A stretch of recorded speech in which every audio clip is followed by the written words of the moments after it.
महाभारत के महान योद्धा और कुरु वंश के कुलगुरु भीष्म पितामह के अंतिम शब्द उनके जीवन भर की गहरी विद्वता और धर्म के प्रति उनके समर्पण को प्रकट करते हैं। वे युद्ध भूमि पर बाणों की शैया पर लेटे हुए थे और उनका शरीर लगभग मृत हो चुका था, लेकिन उन्हें इच्छा मृत्यु का वरदान प्राप्त था, जिससे वे मृत्यु के समय को स्वयं चुन सकते थे। वे कुछ समय तक जीवित रहे, जब तक उत्तरायण का शुभ मुहूर्त नहीं आ गया।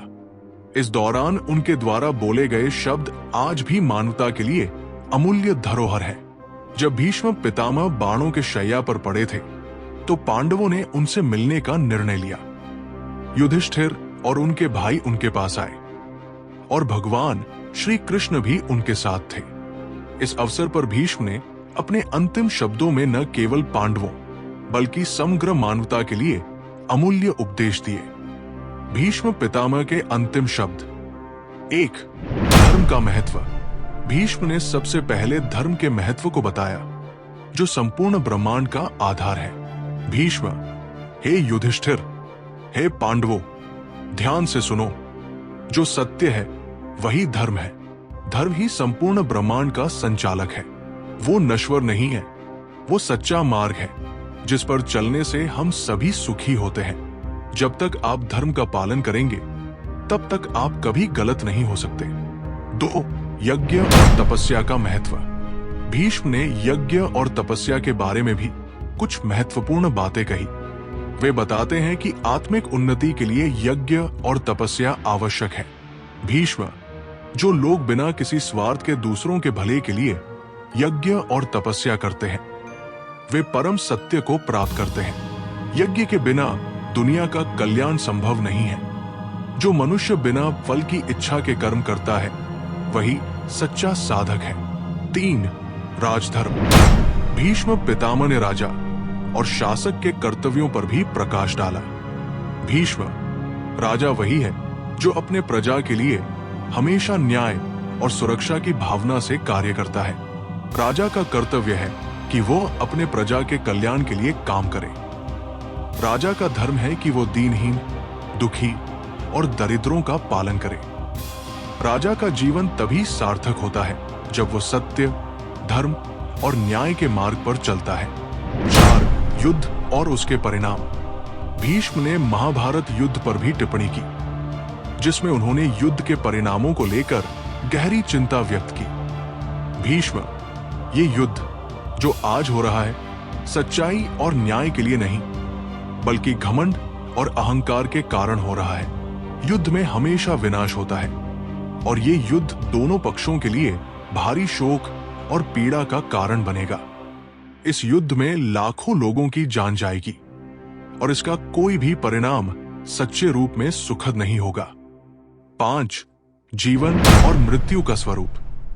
भीष्म ने जीवन और मृत्यु के बारे में भी एक गहरी बात कही, जो उनके ज्ञान का प्रमाण है। भीष्म, मृत्यु से डरना नहीं चाहिए। मृत्यु इस संसार का सबसे निश्चित सत्य है। जीवन के साथ मृत्यु आती है और मृत्यु के बाद जीवन का पुनः आरंभ होता है। ये शाश्वत सत्य है। जिस प्रकार हमारे शरीर का जन्म होता है, वैसे ही उसका अंत भी होता है। आत्मा अमर है और वो कभी नहीं मरती। आत्मा निरंतर पुनः जन्म लेती है। 6. आत्मनियंत्रण और वैराग्य का महत्व। भीष्म ने यह भी बताया कि आत्मनियंत्रण और वैराग्य जीवन की शांति के लिए आवश्यक है। भीष्म, जो व्यक्ति अपने इच्छाओं पर नियंत्रण नहीं रख सकता, वो दुखी रहता है। इच्छाएं हमेशा मनुष्य को बंधन में डालती है। जब हम अपने इच्छाओं से मुक्त हो जाते हैं, तभी हम शांति और संतोष को प्राप्त करते हैं।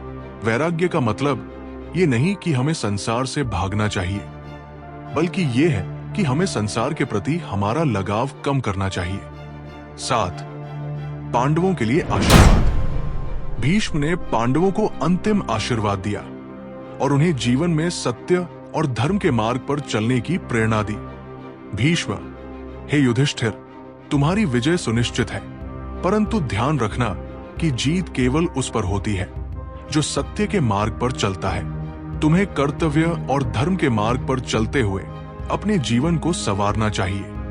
अर्जुन, तुम महान योद्धा हो लेकिन याद रखना कि केवल बाहुबल से कोई जीत नहीं सकता।